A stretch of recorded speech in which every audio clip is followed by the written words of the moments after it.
mọi người nghe gì chưa? Đối với PTE, những cái đề nào mà đã ra rồi thì sẽ có tỷ lệ rất là cao sẽ còn có thể được ra lại nữa. Cho nên nếu như các bạn được luyện tập trên một nguồn đề chất lượng thì có thể rằng là mình vừa cải thiện kỹ năng, mình còn vừa được cọ sát với những cái đề sẽ có thể gặp mình trong bài thi nữa.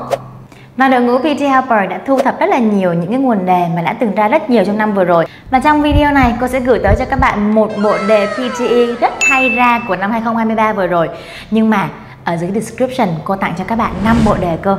Cho nên xem video này và nhấn vào cái phần description bên dưới để có thể lấy link nhận 5 bộ đề mà cô gửi tới cho các bạn nhé.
All students are encouraged to vote in the forthcoming elections.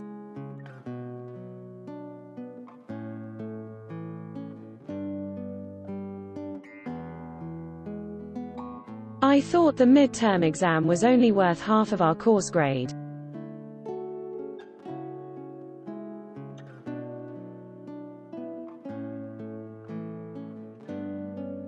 We need to encourage children to take the responsibility for their choice.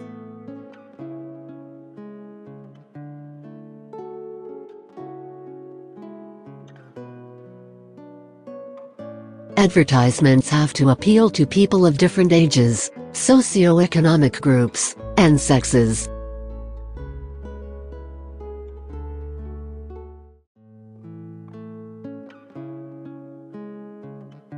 There was a lack of objectivity in the way the candidates were judged.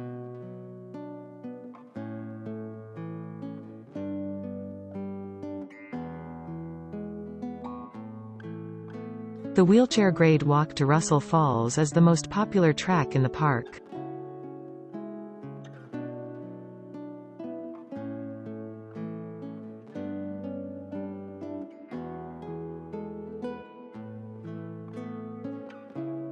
The college provides an advice service to support students with financial, emotional, and other problems.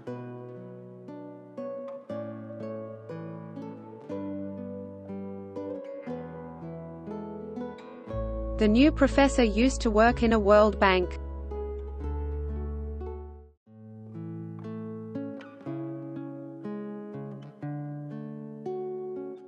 She feared becoming an object of ridicule.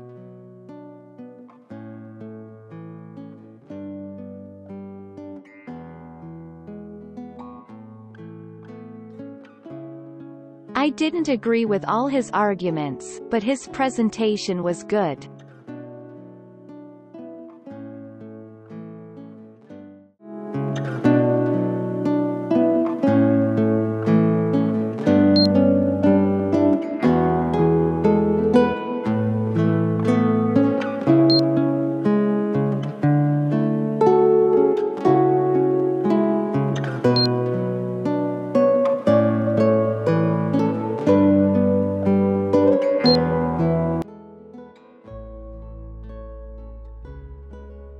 So today we're going to talk about children's literature and the role it plays in society.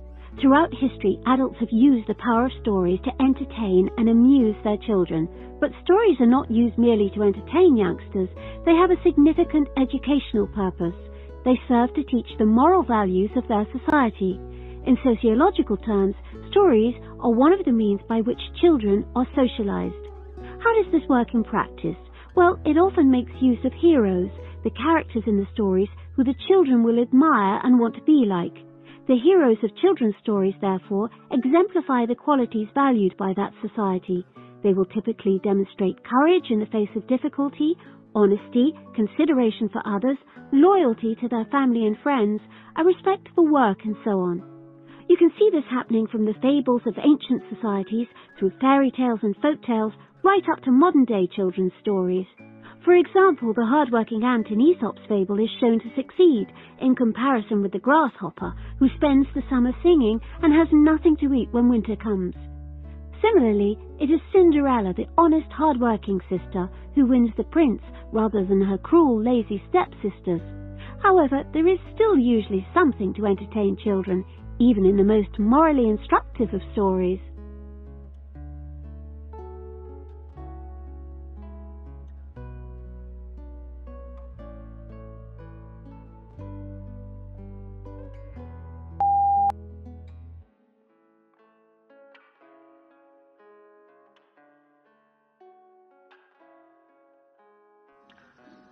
Straight salary sales compensation plans aren't very common, but they do have a place in some organizations.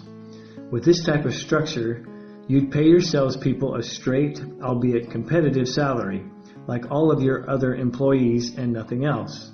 No bonuses, no commissions, and few, if any, sales incentives. This type of compensation plan is most often used when the industry you operate within prohibits direct sales. When salespeople work as part of a small group or team and all contributions are equal, when your sales team is relatively small, or when your salespeople are expected to spend much of their time on other responsibilities other than selling. However, these plans don't tend to offer motivation to salespeople, as there are no incentives for them to work harder. Salary plus commission sales compensation plans are possibly the most common plans used today. They're structured in a way that salespeople receive a lower base salary along with commission pay that makes up the majority of the total compensation.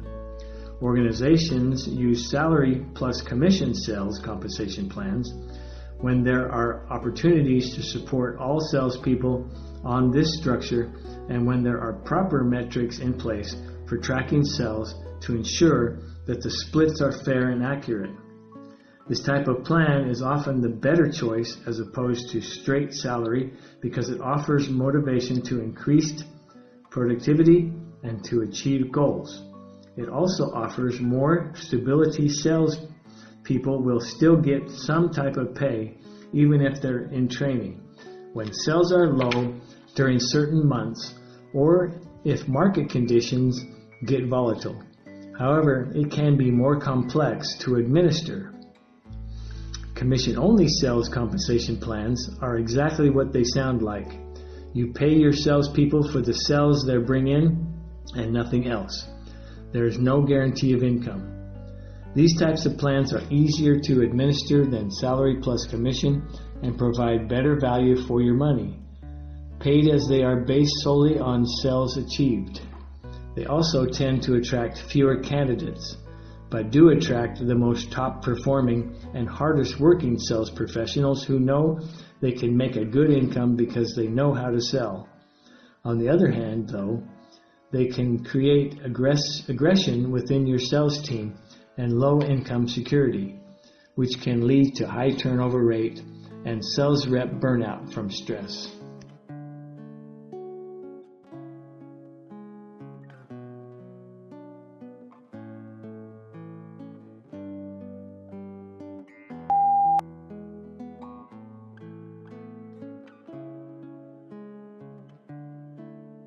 How often is an annual conference held in 1 year?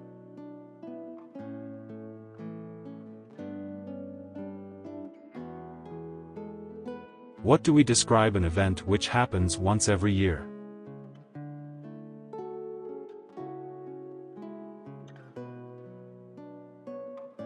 What do we call the list of steps, which tells you to put something together?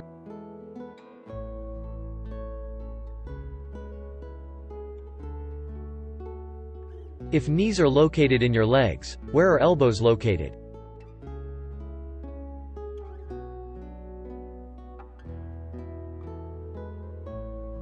What do we call the opening in the face used for speaking and eating?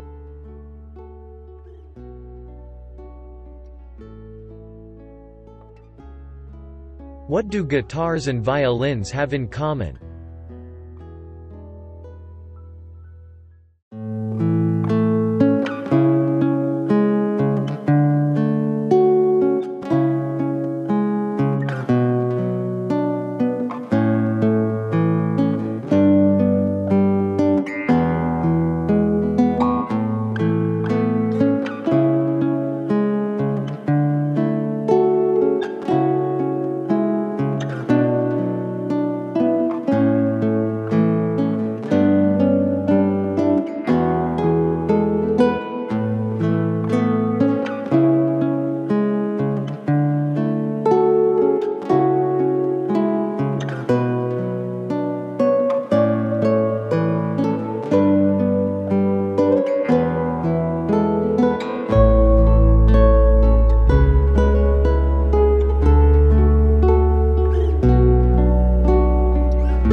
Because of the economic model, the newspaper industry has been shrinking drastically from the last 50 years of the 20th century in some states of America.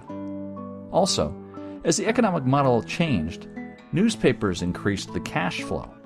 However, there are still some newspaper industries losing money because of a decrease in advertising and buyers. They can't find buyers. Only a few newspapers have positive cash flow.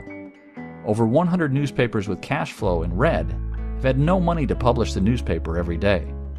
Some of them published 3 days per week. Small-sized newspapers only published once a week and had to go online. Some newspapers even disappeared. The staff working in the newspaper industry decreased by 30 to 60% or more.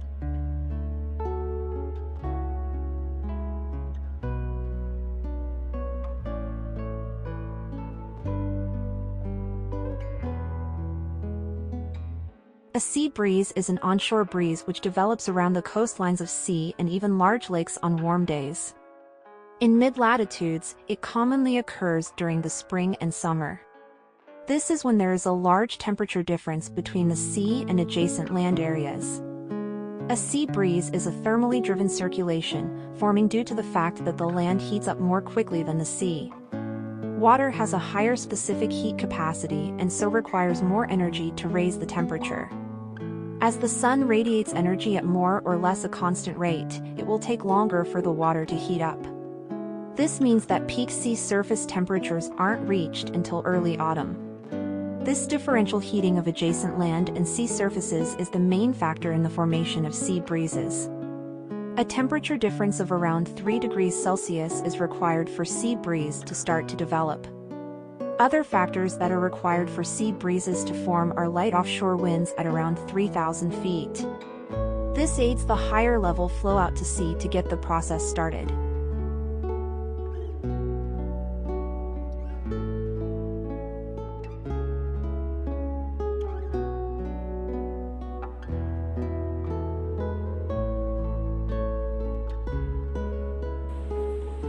Thanks for giving the lecture. Just wonder what it was like to come back and actually give a lecture at the place where you were a student. Well, I am sort of slightly awestruck and slightly in disbelief, because I think that if my lecturers knew that I was coming back to give lectures, having been sort of one of those average students who, may have been a bit too more interested in student politics and other things, to actually do his essays as well as he could have done, they'd be surprised. But it's a delight. And I thought that people were very engaging and bright and interested, and, not down to me, but because the students, they just seemed genuinely engaged in the subject and wanted to hear. And so absolutely delightful, and kind of, I think that if you, I've got 20 plus years of practical experience reporting on politics and seeing it up close, and I think if you can pass on some of that, that goes along with, the theoretical and the other things that you're teaching, that's a good thing.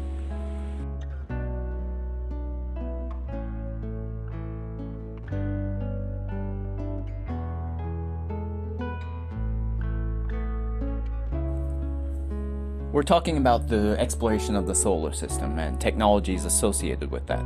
And one particular technology which we brought on at Dutier Limassol.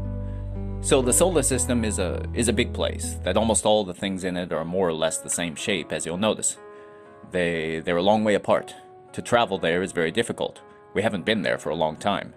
To send things there, to do measurements for us, is also difficult, but not quite as bad.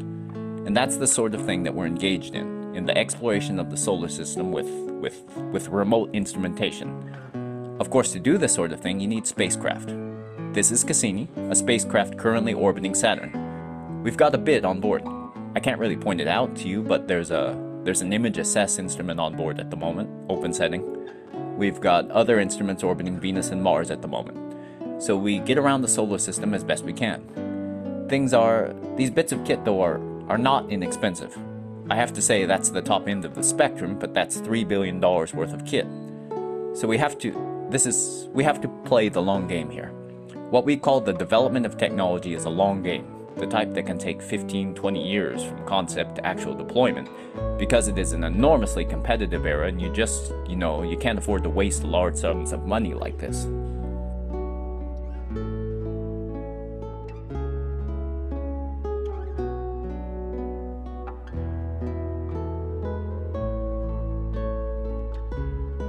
The Democratic Republic of the Congo will hold an election in December, hopefully leading to a peaceful democratic transfer of power for the first time in the country's history. Sitting President Joseph Kabila came to power in 2001, having succeeded his father, Laurent Desire Kabila, after his assassination. Joseph Kabila was elected as president in 2006 for a 5-year term and re-elected in 2011. Though his second term ended in 2016 and the DRC constitution prevents him from seeking a third term, elections were not held and Kabila remained in power.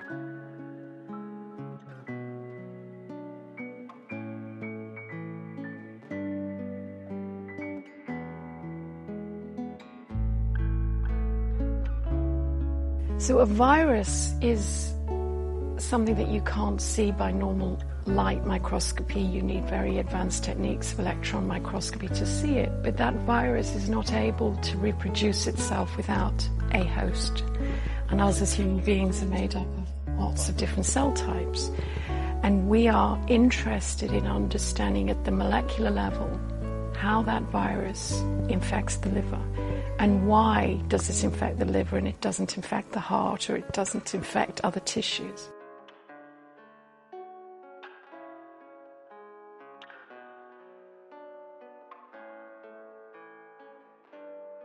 I think it's often underestimated the connection between doing research, live research, and teaching undergraduates and the undergraduate programs. Because, of course, if you're working at CERN on a frontier experiment, you come back to give a lecture. You're buzzing with activity of what's going on, your new results. It just makes the whole lecture much more interesting for students. It's always really exciting to look ahead at new science and what might happen in the future. I must say, lots depends on what we find in the next few years at the start of the Large Hadron Collider. We're expecting to find very many new phenomena. So the thing we'll want to be building in 10 years' time will depend on what we find.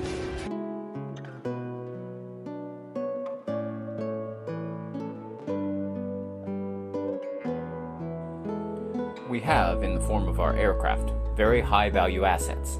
And those assets generally don't cost us anymore with increased utilization. So if we fly 1 hour per day on the aircraft, or 12 hours, the lease costs of the aircraft or the ownership costs are identical. That generally means for us that we will aim to get an average of about 11 to 11 and a half hours of flying per aircraft per day. In theory, we could get more from the aircraft, but then you start to come up against limitations which are operational in nature. And you also need time for the aircraft to be back at base, having the daily maintenance done as well. So, whilst commercially we'd love to be able to fly around the clock, our operations people want to take care of the aircraft. That's quite understandable.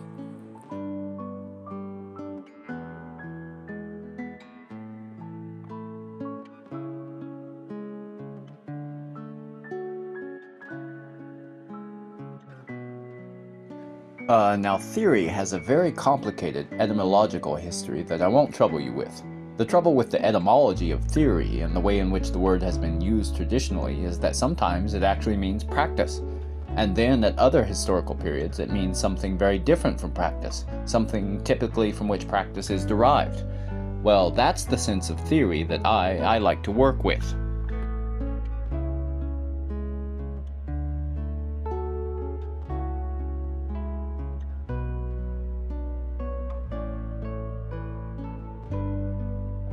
I think there are too many people in the federal parliament ambience at the moment who take themselves extraordinarily seriously.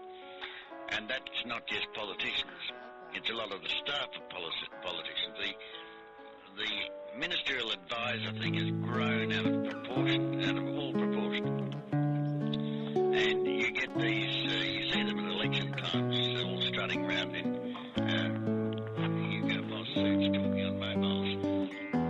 When a politician is seen on the television and all these staffers and so on, they're very self-important people usually. They all want to be politicians when they grow up.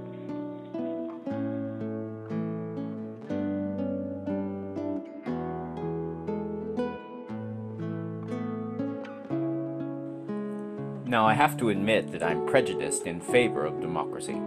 I am chair of the National Democratic Institute, which helps to build democratic institutions around the globe. In all my adult life, I have heard people say that this region or that culture or those countries were not ready for democracy. And I replied by stating my conviction that no country has ever truly been ready for anything else.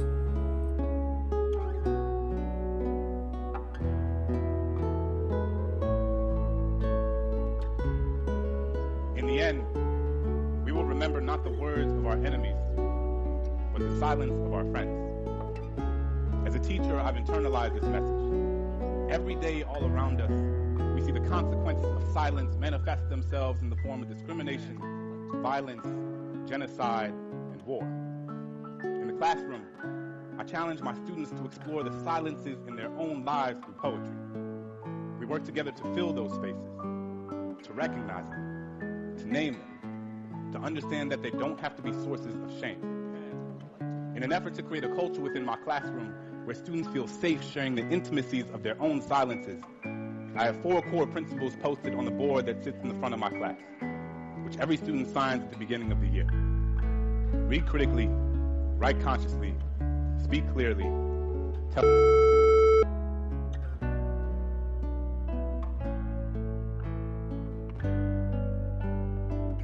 At this hour, listeners across the eastern half of the country may have the chance to see a lunar eclipse. The Earth's shadow is creeping across the moon. People have studied lunar eclipses since ancient times. Predicting them was a science in China as far back as 2300 BC, and the first people to start to get those predictions right were the Babylonians. In honor of tonight's Sky Show, we take a few moments to consider the lunar.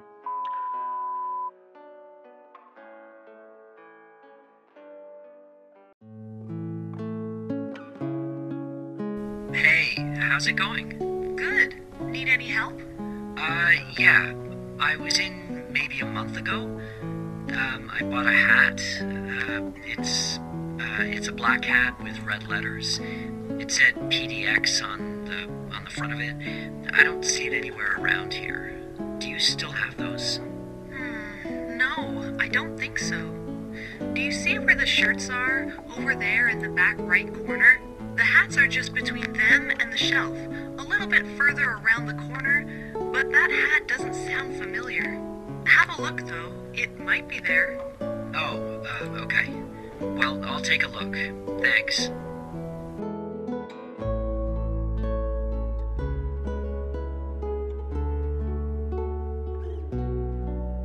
It's terrific to have some spare real estate and some spare capacity on these cards made available for public use.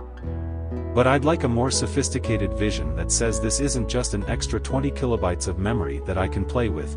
I'd like to see card function that was made available for third-party use. I'd like to see memory made available with memory protections.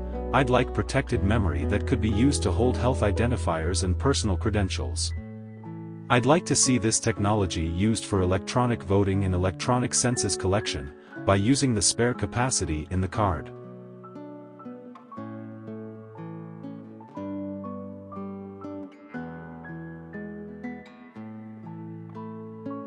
Historical cities are financially dependent on tourism as income.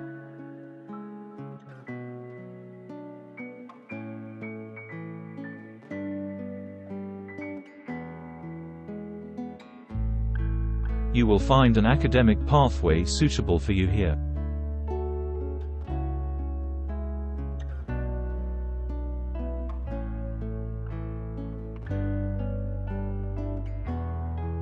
The study of ancient civilization can teach us about our society today.